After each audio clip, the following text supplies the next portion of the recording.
नमस्कार दोस्तों, मैं मोहित कपूर जगू का शिक्षण संस्थान जयपुर से आपका स्वागत करता हूं। आज मैं फिर उपस्थित हुआ हूं एक नए करंट अफेयर्स के वीडियो के साथ और उम्मीद है कि ये वीडियो परीक्षा की दृष्टि से आपके लिए महत्वपूर्ण रहेगा। जैसा कि आपको पता है 24 अप्रैल है और 24 अप्रैल को संपूर्ण भारत में राष्ट्रीय पंचायती राज दिवस के रूप में मनाया जाता है।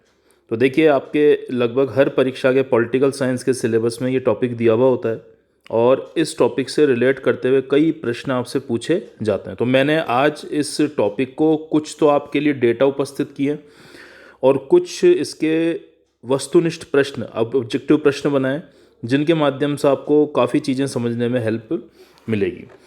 आप अगर चैनल पर नए हैं तो आपसे रिक्वेस्ट है, कृपया चैनल को सब्सक्राइब करें और सब्सक्राइब करने के बाद जो घंटी यानी बेल का आइकन होता है उसको प्रेस कर दें, ताकि मेरे जितने भी डेली बेसिस पे वीडियो आते हैं उसके अपडेट या नोटिफिकेशन आपको आसानी से प्राप्त होते रहें। प्लीज़ शेयर और लाइक करें और अगर आपको कुछ पसंद आता है या कुछ सुधार की आवश्यकता लगती है तो प्लीज़ कमेंट बॉक्स में जाके कमेंट करें। तो चलिए आज का वीडियो शुरू करते हैं। देखिए दोस्तों, 24 अप्रैल को राष्ट्रीय पंचायती राज दिवस के रूप में मनाते हैं। आपको पता है कि जो पंचायती राज की प्रारंभिक जो अवधारणा है, ये अवधारणा सबसे पहले शुरू होती है मौर्य काल से। जो लिखित प्रमाण है, मौर्य काल में काफ़ी हद तक इसके बारे में लिखित प्रमाण प्राप्त होता है कि जो ग्राम स्तर था, चूँकि सबसे छोटी इकाई ग्राम मानी जाती है, तो ग्राम स्तर पर भी जो लोग होते थे उनको शक्तियाँ और अधिकार दिए जाते थे ताकि सुचारू रूप से ग्राम विकास या छोटे लेवल पर भी विकास हो पाए। इसी तरह से महात्मा गांधी जी ने भी इस विकेंद्रीकरण पर बल दिया था। विकेंद्रीकरण का मतलब होता है कुछ शक्तियों को केंद्र से बाहर की तरफ देना, यानी ग्राम से ग्राम स्तर पर जो जनता होती है उस जनता की या भारत के जो नागरिक हैं उनको अधिकार देने या उनकी प्रशासन में भागीदारी को बढ़ावा देने के लिए विकेंद्रीकरण अनिवार्य है। और उसी विकेंद्रीकरण के चरण में पंचायती राज या फिर जो स्थानीय स्वशासन संस्थाएं होती है उनको विभिन्न प्रकार के अधिकार प्रदान किए गए थे। हमारे संविधान संशोधन 73वां संविधान संशोधन पंचायती राज अधिनियम और 74वां संविधान संशोधन जो स्थानीय स्वशासन जो नगरीय निकाय होते हैं उनको अधिकार दिए गए ताकि छोटे से छोटे स्तर पर काम हो सके, उनको धन का आवंटन हो और सभी देश की व्यवस्थाएं सुचारू रूप से चलाई जा सके। तो आइए देखते हैं। सबसे पहले वर्तमान में हम देखेंगे कि हमारे देश में कुल पंचायतों की संख्या कितनी है, तो 2,54,044 टोटल पंचायतों की संख्या हो गई। 2,54,044 पंचायतें हैं। और आपको पता है चूंकि भारत में त्रिस्तरीय ढांचे को बढ़ावा दिया गया है तो पंचायती राज का त्रिस्तरीय ढांचा है। सबसे प्रथम स्तर पर ग्राम पंचायतें, दूसरे स्तर पर ब्लॉक पंचायतें और तीसरे स्तर पर जिला पंचायतें या जिला परिषद। इनकी संख्या भी लिख दी है, ये चेंज होती रहती है, पर फिलहाल ये वर्तमान डेटा है इसलिए आपको ये ध्यान रखना है। ग्राम पंचायतें हो गई 2,47,166, ब्लॉक पंचायतें हो गई 6,283 और जिला पंचायतें या जिला परिषद हो गई 595। साथ ही साथ देखिए महिलाओं के लिए जो प्रतिशत इसमें वर्तमान में महिला सदस्य इसमें चुनी हुई है उनका प्रतिशत भी दिया हुआ है। ग्राम पंचायतों में चुनी हुई महिलाओं की संख्या है 46.04%, ब्लॉक पंचायतों में चुनी हुई महिलाओं की संख्या है 44.67% और इसी तरह जो जिला परिषदें हैं उनमें चुनी हुई महिलाओं का प्रतिशत है 47.08%।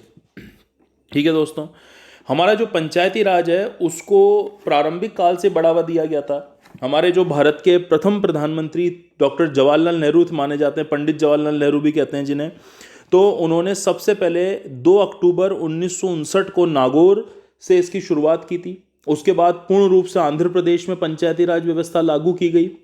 उसके बाद राजीव गांधी का बहुत महत्वपूर्ण योगदान रहा और नरसिम्हा राव सरकार के समय 1992-93 में पंचायती राज को पूरे देश में अप्लाई करने के लिए 73वां संविधान संशोधन आया था। इसलिए इसके मुख्य प्रावधानों को हम एक बार देख लेते हैं। देखिए, सबसे पहले अगर बात करेंगे 73वां संविधान संशोधन है तो 1992 है।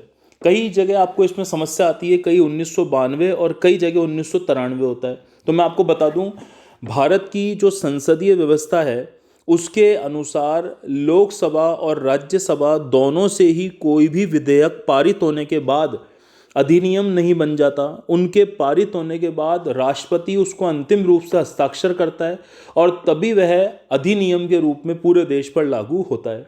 तो 1992 में हमारी राज्यसभा और लोकसभा ने इसको स्वीकृति प्रदान कर दी थी, परंतु राष्ट्रपति महोदय के हस्ताक्षर 1993 में हुए थे। इसलिए कई जगह आपको ये अधिनियम 1993 भी दिखाई देता है और 1992 भी है। अगर आपके सामने दोनों ऑप्शन आते हैं तो ज़्यादा सूटेबल 1993 ही आपको इसमें प्रेफर करना है। इस बात का आपको ध्यान रखना होगा। आगे देखिए, त्रिस्तरीय ढांचा, इसके प्रावधान में बता रहा हूँ आपको। त्रिस्तरीय ढांचा, ये त्रिस्तरीय ढांचा मैंने अभी आपको ऊपर बताया था कि ग्राम पंचायतें, ब्लॉक पंचायतें और जिला पंचायतें होगी। दूसरा बात, ग्राम स्तर पर ग्राम सभा की स्थापना की जाएगी। जो भी ग्राम स्तर होगा उस पर ग्राम सभा होगी, ठीक है। साथ ही साथ जो SC ST होते हैं, अनुसूचित जाति और अनुसूचित जनजाति की जनसंख्या के अनुपात में सीटों का आरक्षण होगा, ठीक है। महिलाओं, अगर राजस्थान के संदर्भ में देखेंगे तो राजस्थान के संदर्भ में जो शेड्यूल कास्ट हैं उनका परसेंट लगभग 17.8% है और जो शेड्यूल ट्राइब्स है, अनुसूचित जनजाति है, उनका परसेंटेज लगभग 13.5% राजस्थान में है। तो हर राज्य में इसी अनुपात में उनको आरक्षण दिया जाता है। साथ ही साथ महिलाओं हेतु भी 1/3 सीटों का आरक्षण वर्तमान में लागू है। पंचायत की निधियों का मतलब होता है धन। उन्हें कोई भी काम करना है, हैंडपंप खुदवाना है, बिजली व्यवस्था करनी है, सड़क निर्माण करना है, पेयजल व्यवस्था करनी है, ग्रामीण सामुदायिक विकास कार्यक्रम चलाने, अन्य कई प्रकार के कार्य होते हैं, उनके लिए आवश्यकता होती है धन की। और धन के लिए उपाय सुझाने के लिए राज्य वित्त आयोगों के गठन का प्रावधान किया गया है, ठीक है। तो राज्य वित्त आयोग का गठन 5 साल में होता है, जैसे कि राष्ट्रीय वित्त आयोग का होता है। राष्ट्रीय वित्त आयोग का गठन भी 5 साल और राज्य वित्त आयोग का गठन भी प्रत्येक 5 वर्षों में किया जाता है। राज्य निर्वाचन आयोग का गठन और विभिन्न प्रकार की शक्तियां जो मैंने आगे भी इसमें नोट करवाई है। टोटल पंचायती राज संस्थाओं को 29 प्रकार की शक्तियां या अधिकार प्रदान किए गए हैं, जिनको विषय भी कहा जाता है, ठीक है। देखो आगे, एक मैं बात बताना चाह रहा हूं आपको कि राज्य निर्वाचन आयोग जो है, हमको आप पता है हमारे देश में मुख्य 2 प्रकार के निर्वाचन आयोग हो गए। एक तो हो गया राष्ट्रीय निर्वाचन आयोग। कौन सा हो गया? राष्ट्रीय निर्वाचन आयोग हो गया। जैसे राष्ट्रीय निर्वाचन आयोग क्या करवाता है? अलग अलग चुनाव कराता है। लोकसभा के जो चुनाव हो रहे हैं MP के लिए, राज्यसभा के जो चुनाव हो रहे हैं, हमारे राज्यों में जो विधानसभा के चुनाव हो रहे हैं, हमारे राज्यों में जो विधान परिषद के चुनाव हो रहे हैं, ठीक है। इस प्रकार हमारे देश में राष्ट्रपति के चुनाव हो रहे हैं। इस प्रकार हमारे देश में वाइस प्रेसिडेंट यानी उपराष्ट्रपति के चुनाव हो रहे हैं। तो इन सभी चुनावों को जो करवाने का काम होता है, ये तो राष्ट्रीय निर्वाचन आयोग का होता है। और इसी प्रकार अगर हम देखेंगे तो जो पंचायत होती है, जो पंचायत होगी या फिर स्थानीय निकाय होते हैं, शहरी निकाय होते हैं, इनके चुनाव करवाने की जिम्मेदारी राज्य निर्वाचन आयोग की होती है। तो राज्य निर्वाचन आयोग का गठन भी 73वें संविधान संशोधन के अकॉर्डिंग किया गया है, ठीक है। चलिए आगे देखते हैं। अब देखो, यहाँ राष्ट्रीय पंचायती राज दिवस है, इसलिए यहाँ पर मैंने जैसे पहले बताया भी था आपको कि कुछ ऑब्जेक्टिव प्रश्न तो नहीं बनाए गए हैं, पर उसकी जगह उनके सिंगल लाइनर में, 1 लाइनर में, एक शब्द में उनका आंसर बनाया गया और बहुत ही महत्वपूर्ण प्रश्न है जो अलग अलग परीक्षाओं में रिपीट हुए हैं। तो देखिए, सबसे पहले आप एक काम करिए, आप चाहें तो इनका स्क्रीनशॉट ले सकते हैं। आपको मैं 4-5 सेकंड का टाइम दे रहा हूं, आप पहले पेज का स्क्रीनशॉट ले लीजिए एक बार।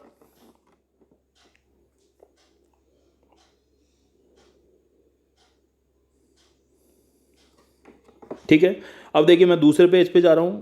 अब देखिए ये दूसरा पेज है, इसका स्क्रीनशॉट ले लीजिए आप, ताकि आपको दिक्कत नहीं आए।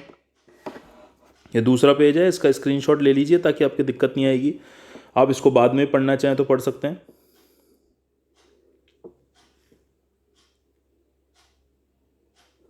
आगे देखिए, अगला पेज है पेज नंबर 3। इस पेज नंबर 3 का भी स्क्रीनशॉट ले लीजिए। इसके लिए मैं आपको देता हूं 4 से 5 सेकंड, फटाफट ले लीजिए।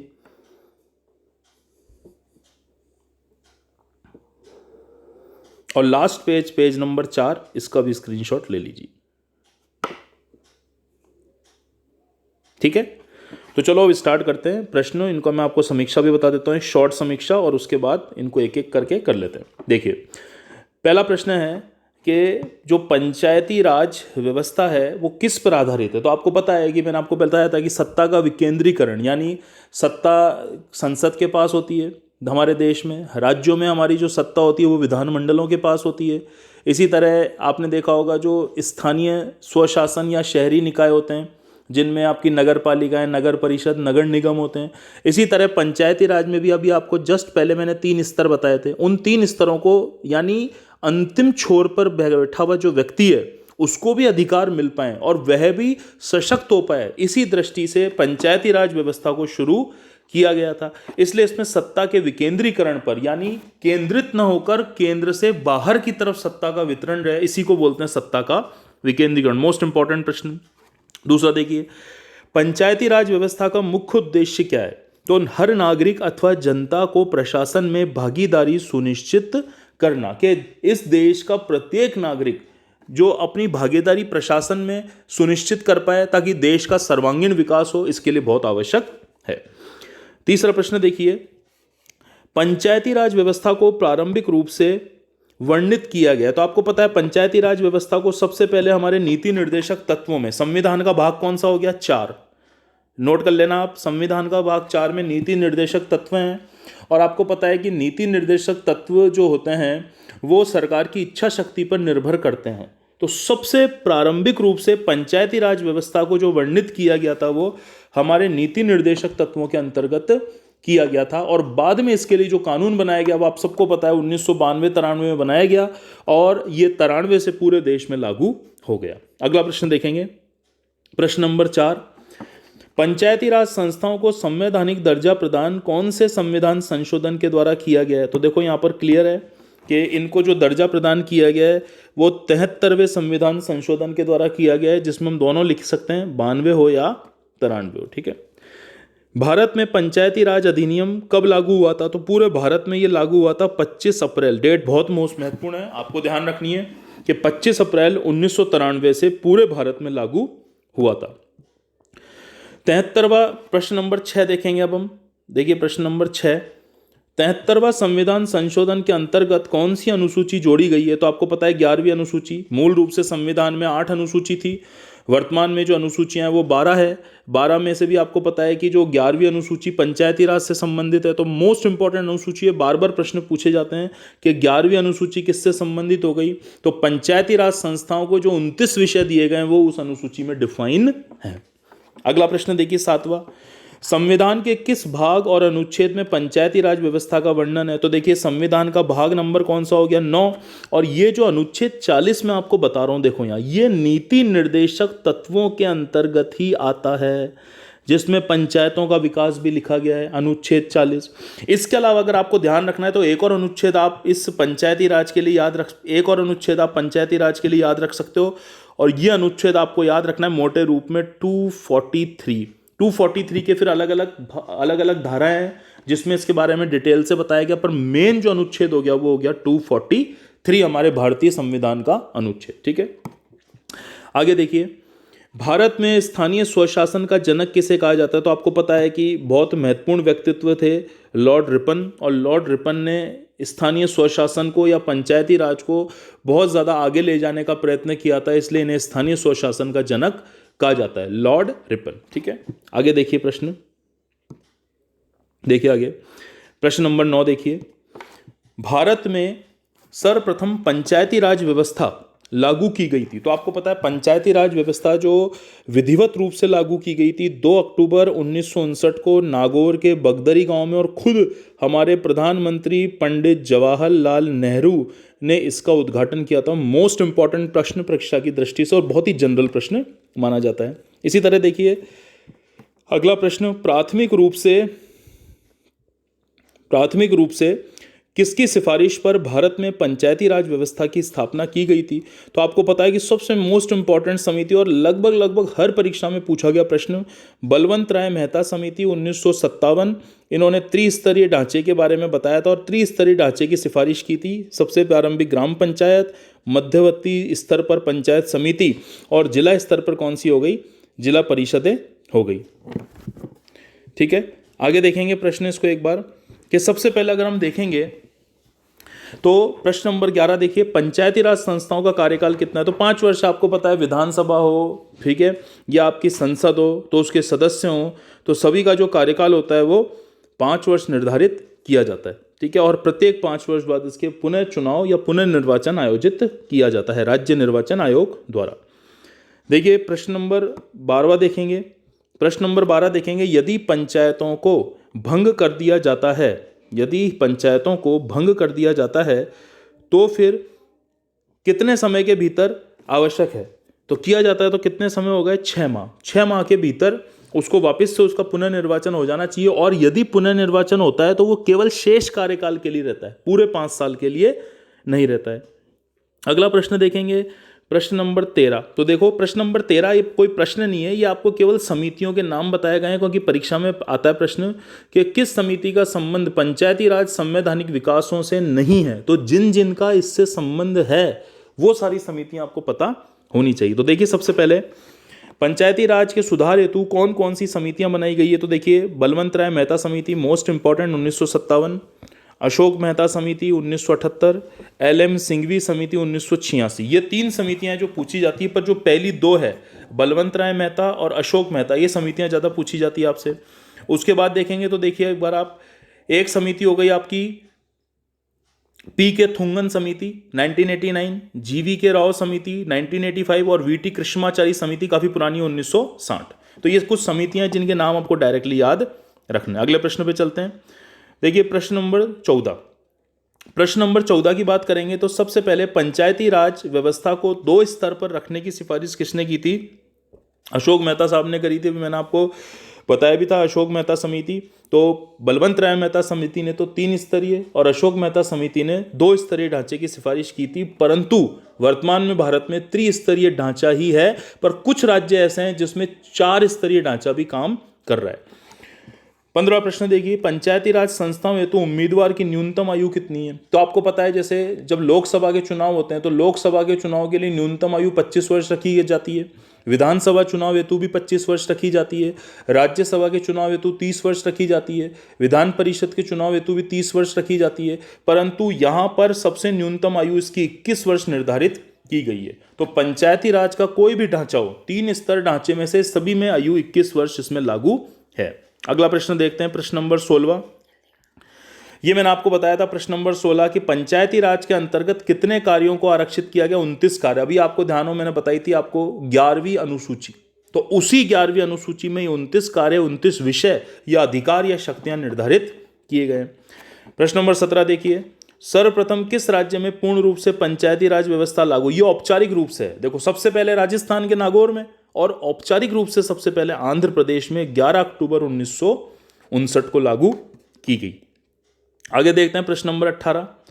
देखिए प्रश्न नंबर 18 में किस संविधान संशोधन में महिलाओं के लिए ग्राम पंचायत में 1/3 सीटें आरक्षित की गई है? बिल्कुल सिंपल सा क्वेश्चन, 73वां संविधान संशोधन 1992। ठीक है, आगे देखिए 19वां क्वेश्चन, पंचायती राज संस्थाओं के चुनाव आयोजित करवाने की जिम्मेदारी किसकी है? बहुत सिंपल क्वेश्चन, राज्य निर्वाचन आयोग। आपको बता दिया, राज्य निर्वाचन आयोग एक तो पंचायतों के चुनाव करवाता है और दूसरे जो नगरीय निकाय होते हैं उन नगरीय निकायों के चुनाव भी आयोजित करवाता है। ठीक है, अंतिम प्रश्न देखेंगे, पंचायती राज मंत्रालय को एक अलग मंत्रालय कब बनाया गया था? 2004 से। पहले ये मंत्रालय अलग नहीं था, बाद में 2004 से अलग मंत्रालय बनाया गया। और आपको पता है आज जो राष्ट्रीय पंचायती राज दिवस है उसको मनाने का जो स्टार्टिंग है, मैंने देखो आपको पेज में भी डिफाइन करा है, तो आपको थोड़ा सा इसमें ध्यान रखना है कि हमारा जो ये दिवस है, अब से जैसे कभी कभी पूछ लिया जाता है कि हम इस दिवस को कब से मनाना चालू करा हमने, तो इसको 2010 से हम पंचायती राज दिवस के रूप में मना रहे हैं, और ये मोस्ट इंपॉर्टेंट है, आपको ध्यान रखना है। तो दोस्तों ये आज का करंट अफेयर का टॉपिक था। आप प्लीज़ चैनल पर नए हैं तो चैनल को सब्सक्राइब जरूर करें, ताकि डेली बेसिस पे आपको अपने आप वीडियो मिल जाएं बड़े आसानी से। और इसको लाइक करें, शेयर करें और कमेंट बॉक्स में जाके प्लीज़ कमेंट करें। धन्यवाद।